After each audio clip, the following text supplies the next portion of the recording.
shading. It's a really good way to get shading. So there's two ways to get the shading. You can do it with gray, or you can use a darker shade of the color that's the background color. So his wattles were that flamingo pink, and then I use the darker red around it to shade it. And it gives it that the illusion of looking like it's real or like it's three-dimensional. Now I've got a little bit of a medium gray here, and I'll just go around the edge, but not as far in this time. And I'm feathering my strokes of my marker, so it kind of gives the idea that it might be a feather, and going up a little bit. So there's his crest is starting to appear. And I'll do a little bit on his eye because it shadows down on his eye. And the top of his beak, I've got a little bit of gray going under his beak, so it looks like that is a little bit larger. And then on his feet, I'm just going to go around the edge of each foot, and it will make them look a little bit like they're three-dimensional and not flat. Now, a lot of cartoons are flat, and that's when someone uses a line to show an emotion, and it's a skill unto itself. Oh, here's his earlobe that I really admire, and when I ask children what kinds of things they like to draw, a lot of them are cartoonists, which is a great way to show things of expressions. Now I've got orange because this kind of chicken has orange eyes, and there is all different varieties of chicken have different colors of eyes, but there's one called the Cornish. It has something called pearl eyes. It looks just like a pearl out of your necklace, except for the black pupil. It's really cool. So he has orange eyes, and I'm leaving a little teeny white speck there, and that's, I call it the sparkle in his eye, but our eyes are so, well, all eyes are really reflective, so they, if you make a little white space in the eye, it will look more realistic. If you looked at my eyes or your person next to you, you'll see there's like a little white reflective square or round circle. And do that with your drawing and it will look more realistic. It's a trick. So I've got to put the pupil in. I forgot to do it before. And I'm making him look, his pupil going this way, so he's kind of looking on the ground. And in my mind, I'm thinking, well, I want him to look a little bit curious and a little bit, happy to be out in the sunshine. And I try to do that with his, showing his eyes. And his body language. He's got his neck extended out. So now here's for the iridescence. Black animals are very hard to draw, but I don't know why, I just chose it for you to see. But I'm using my green, it's a leaf green, on his neck, and I'm going to cover most of this up with a black. And there's the chest area where it's very shiny. And also his wing, on the shoulder of his wing, is very, you can see that green sheen. And I don't know, there's this new kind of paper you can buy at the art store, and it's black, but when you scrape it, colors are underneath. The black scrapes off, and then a color appears. And that's kind of what I'm doing here. I'm laying down some color that's going to be showing just little bits of it from underneath. And I haven't made a mistake yet, but I wanted to tell you that artists are always making mistakes and then fixing them. So if you're a young artist and you get frustrated about things not looking quite right, and you have to change them, just know that that means you're really, truly an artist, because we're always making a mistake, fixing it. And sometimes something really great happens, which is this mistake you made turns out to be a new technique, and then you can be happy that you made the mistake, because it gives you a new way of drawing something that you hadn't thought of before. So now I'm going all around that light green patch with a dark green. And I might even indicate some of the feather shapes here. And then the saddle feathers are long and thin. And then I'll also go around these on his simple feathers, which are those ornamental feathers that only the boys have. And now I'm going to color in black on top.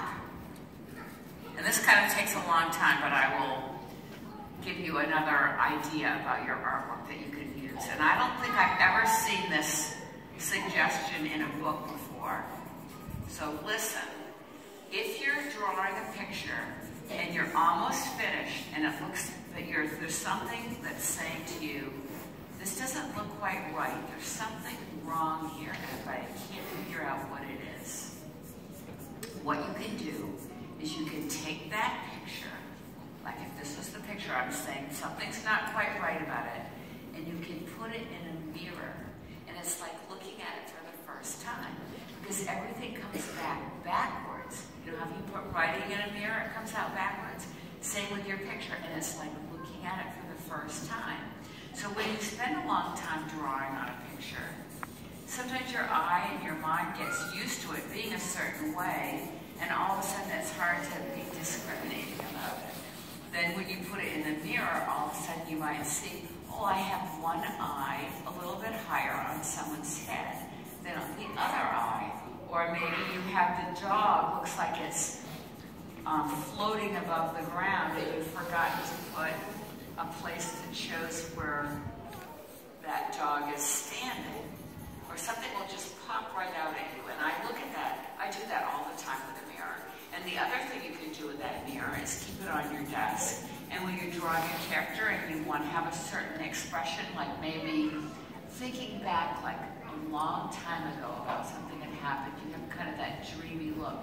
You could make that dreamy look in the mirror like an actor would, and figure out what it is about your face that looks dreamy, and then put it on the character in your drawing.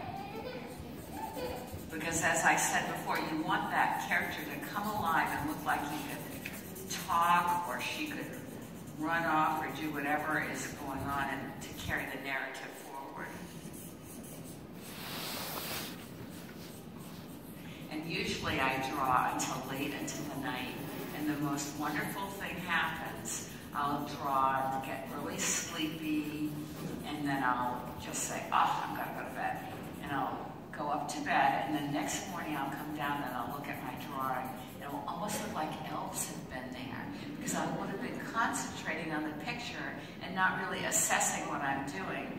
And then something takes over, and it just is almost like magic when you spend a long time on a drawing. And you say, wow, that's really cool. I did that last night. So that's why I like to spend a long time with my pictures. I'm waiting for that kind of magic to happen. So now I've got to go really fast here.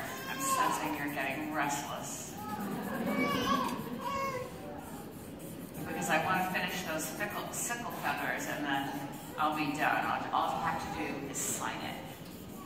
Because an artist should always sign their work. And I hope you do too.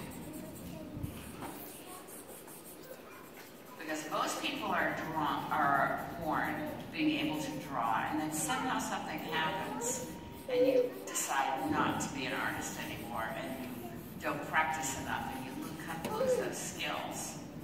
But it's the most wonderful thing, because you don't really have to have a teacher. You can just practice. The more you practice, like riding a bike or swimming or bouncing on one foot, the better you get at doing it. And it's a wonderful way to express yourself. So, now he is finished. Oh, I forgot. I know a lot of you love dinosaurs, but you probably know about the Archaeopteryx as a dinosaur that had feathers. So scientists are really interested in how there's a relationship between a common ancestor with dinosaurs, Archaeopteryx, and then birds. And a chicken is a bird, and so he has those scales that come down on his legs, which gives us a hint about how way back in time he may have been related to the reptiles. And they lay eggs as well. They are warm-blooded. So he's just about done now. And I should sign my name, Jan Brett, but then this might surprise you. It says December 2016. And the reason I put the date on is because even though I've been drawing for 64 years, in my heart of hearts, every time I do a picture, I hope it's going to be a little bit better. That's my intention, is try to make it a little bit better.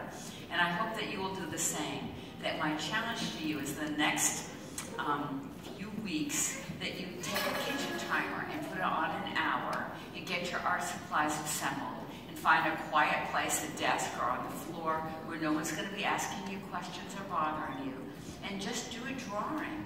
You can start on a corner and start drawing and have the drawing unfold. Or if you're a planner, you can plan what you're going to draw first and then spend the hour drawing what you've planned.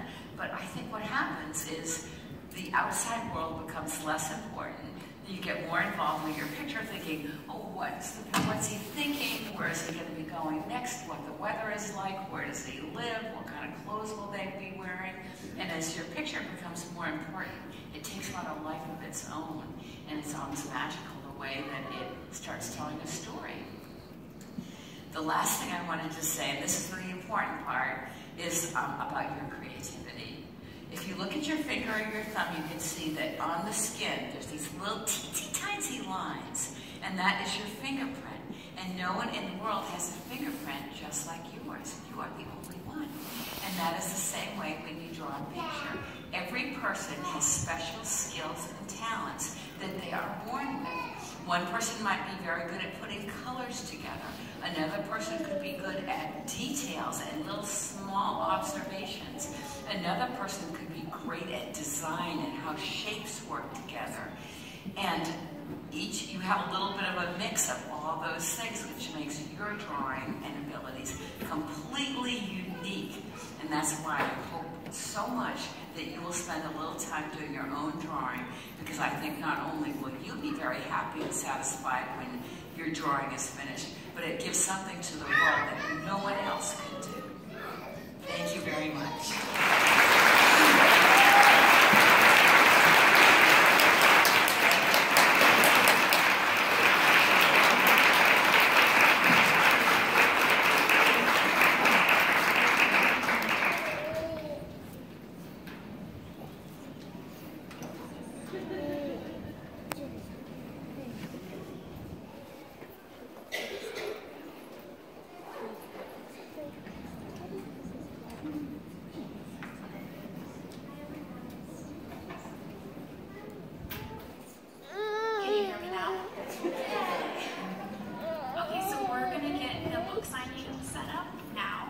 When you came into the auditorium, you should have gotten a ticket. If you want to get your book signed, I'm going to be calling these letter by letter. And once you hear your letter called,